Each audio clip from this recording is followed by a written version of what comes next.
vas a trabajar con lo que tienes. Uno en lo clínico, la orina y otro en la creatina.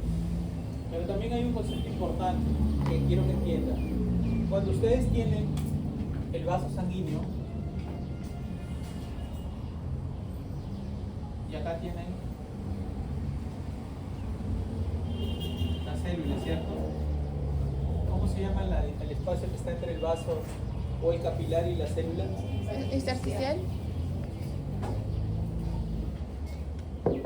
Así como hay en el pulmón el alveolo capilar, ¿cierto? Entonces, pero nosotros tenemos acá dos fuerzas. Este es el vaso, este es intravascular. Entonces, ¿qué fuerzas tenemos? La presión oncótica. Primero la presión H.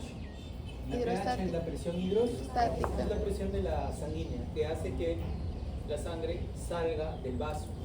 O sea, es una sangre que va y que hace esto. Esa es su fuerza, su vector.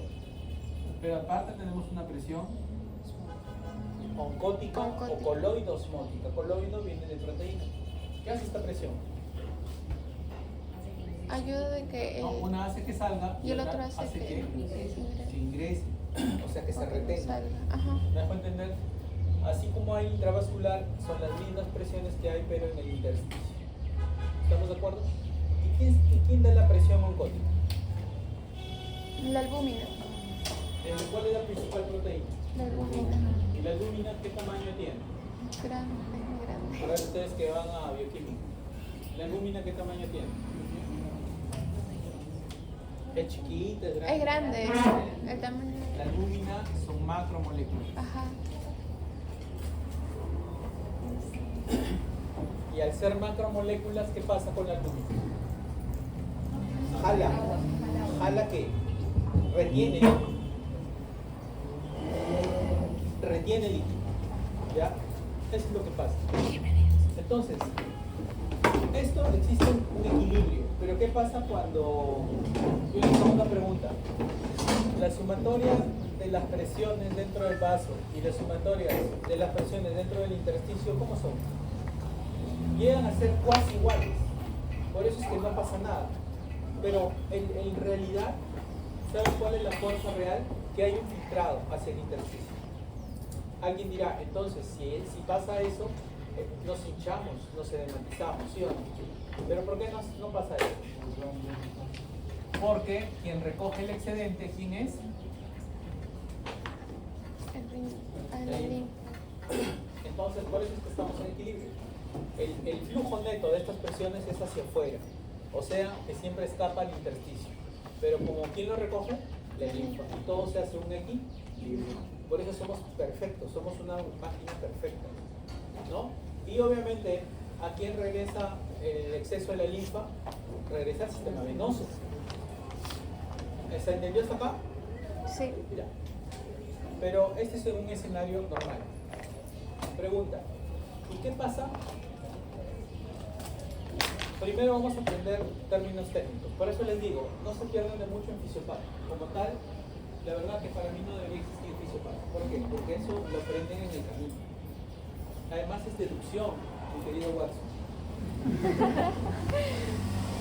Pregunta, ¿cómo se llama a la cantidad de albúmina en sangre? ¿Cómo se llama a la albúmina en sangre? Albuminemia. Albuminemia. ¿Sí? ¿Cómo se llama cuando una persona comienza a orinar proteínas en orina? Proteinuria. Proteinuria. Listo, ya. Con que me sepan esos términos me quedo satisfecho. Ya. Pero ¿qué pasa en un escenario anormal? ¿Y qué significa anormal? Tienen acá el vaso. Acá están las células, pero tienes a la justa estas moléculas de albúmina. Lo voy a poner acá la letra A. Albúmina.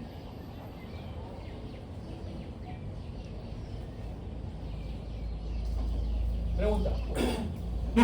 Si yo tengo poquita albúmina acá, chavales, si yo tengo poquita albúmina acá, ¿qué va a pasar con el efecto neto de la presión? presión hidrostática. ¿Quién la retiene? ¿Hacia dónde se va? Así. Y si se escapa el intersticio, Va a producir ¿qué va a edema. producir? Edema. ¿Cierto?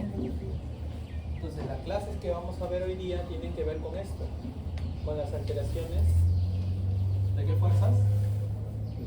Presiones hidrostáticas. ¿Cómo se llaman?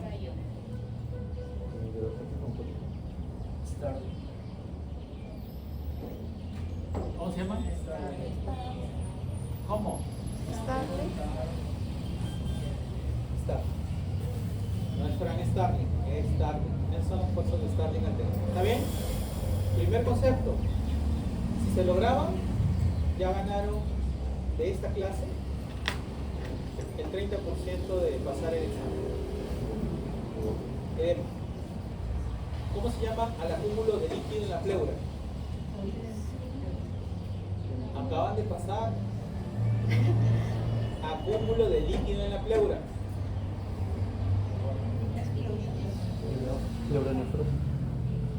Acúmulo de líquido en la pleura. Edema pulmonar no es, porque el edema pulmonar es en el pared. Edema de la cápsula de pulmón. Neumo es aire. Acúmulo de líquido en el pectoneo.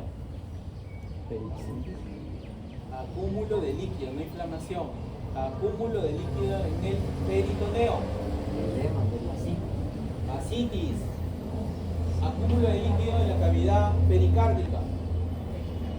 No, no he dicho inflamación. Itis es inflamación. Acúmulo de líquido en la cavidad pericárdica. Pericarditis no, no he dicho inflamación. ¿Cómo se llama? Acaban de pasar unidad de corazón que yo jalado.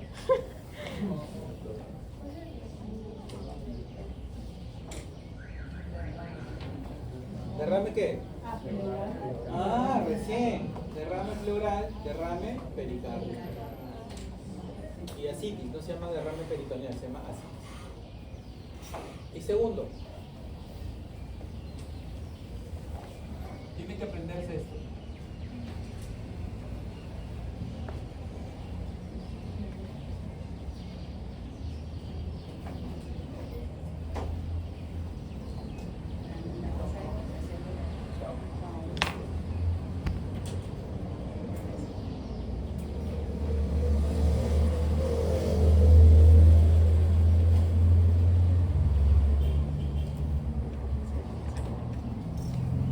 ¿Ya? Es la fórmula de Cockcroft-Gaul. ¿Qué significa? Que ustedes se pueden calcular su tasa de filtrado glomerular, lo que decían, ¿no? ¿Cómo se mide la función renal? No estoy en desacuerdo con lo que dijo ella. Ella dijo, le mido la tasa de filtrado. Pero ¿cómo mide la tasa de filtrado? Una persona no va a llegar al consultorio y ¿sí? Vengo porque tengo mi tasa de filtrado glomerular alterada. Salvo que sea estudiante de medicina, ¿no? ¿Qué necesitas? Tener tu peso, saben su edad. Hola, 72 por la creatinina. Si es en hombre, lo multiplicas por 1, o sea, lo dejas ahí. Si es mujer, por 0,75. ¿Por qué? Porque la mujer tiene menos masa muscular. Aunque algunos no tanto, pero bueno. Dos conceptos importantes. 72 por creatinina. Por la creatinina. Ya, visto eso, vamos a tomarles.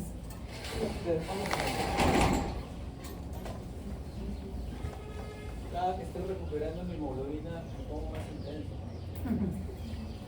Los exámenes también van a ser más de otro level.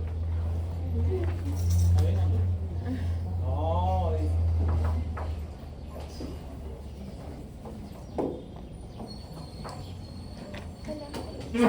Ah, gracias.